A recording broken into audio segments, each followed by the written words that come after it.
Hello, ఎలా ఉన్నారు అందరూ? ఇవాళ నేను చేసే వీడియో ఏంటంటే అందరిలో చేసుకుని రోజు పెరుగు తోడుకోగానే భద్రంగా తీసి జాగ్రత్త చేస్తాం కదా, మీగడ నుంచి వెన్న తీయడం. కాకపోతే ఇప్పుడు ఏంటో కొత్తగా చూస్తున్నా నేను. మిక్సీలో వేస్తున్నారు, లేదంటే ఓన్లీ మీగడని డైరెక్ట్ గా కరగబెట్టేసేస్తున్నారు. అంతేలేండి, ఎవరికి అలవాటైన పద్ధతి వాళ్ళకి. బట్ నేనైతే నెయ్యి చేయాలనుకున్న రోజున పొద్దున్నే మీగడ డబ్బా తీసి బయట పెట్టుకుంటా. కూలింగ్ తగ్గిన ఒక 2 hours కి ఇలా గిన్నెలో వేసి చల్లకంతో చిలకకుండా ముందు ఇలా తిప్పుతానండి. నీళ్లు ఏమీ పోయకుండా ఇలా తిప్పితే త్వరగా వెన్న పడుతుంది. ఇదే నాకు తెలిసిన చిట్కా. ఇలా కంటిన్యూస్ గా ఒక 3 minutes తిప్పితే చాలండి. ఇంకా ఈ వెన్న గట్టి పడడానికి కూల్ వాటర్ అక్కర్లేదండి. నేను నార్మల్ మా ఫిల్టర్ లో నార్మల్ టెంపరేచర్ వాటర్ పోసానండి.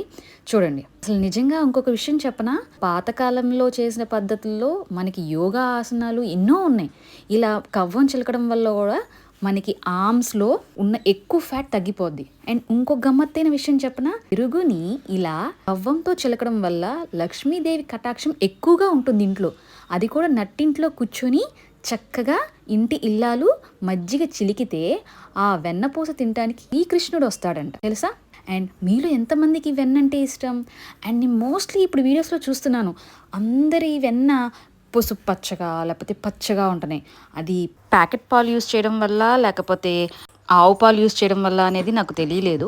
అండ్ నేను ఇక్కడ యూస్ చేసింది గేదె పాలండి.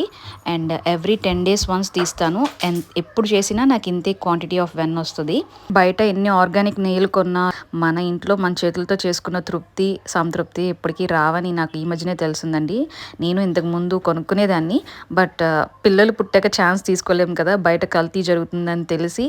సో ఇంకా ఓపిక ఉన్నా లేకపోయినా వాళ్ళ కోసం ప్రత్యేకంగా చేస్తున్నాను.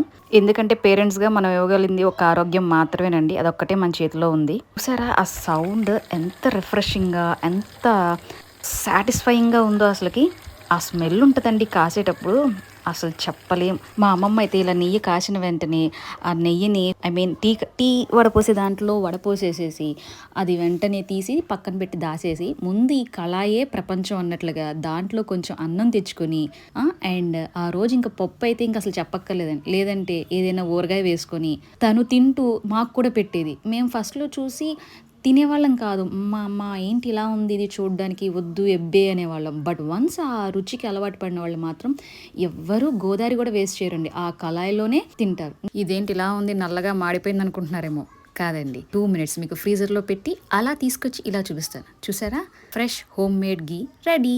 మీగడ డబ్బా నిండే వరకు ఫ్రీజర్లో ఉంచమాకండి. ఎవ్రీ 10 days ఒకసారి చేసుకుంటే ఇలా ఫ్రెష్గా ఉంటుంది.